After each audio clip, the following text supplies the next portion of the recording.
ya amri zilizo katika maagizo, ili afanye hao wawili kuwa mtu mpya mmoja ndani ya nafsi yake. Bwana Yesu asifiwe sana. Kumbe ina maana kwamba aliondoa. Bwana tusaidie sana. Hivi sijaelewa, hivi unajua maana ya uadui? Ulishawahi kuona watu wakiwa ni maadui? Bwana tusaidie sana.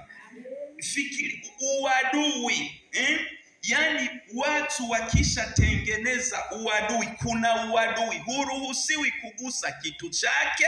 Bwana tusaidie sana. Hata kama ni jirani, Bwana tusaidie sana.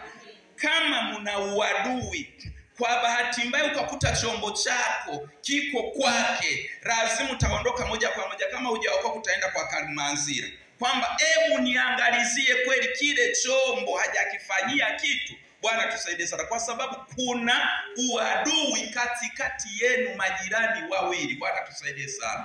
Na kwa katikati ya maadui hamuwezi kupeana kitu, hamupeani hata chumvi, hata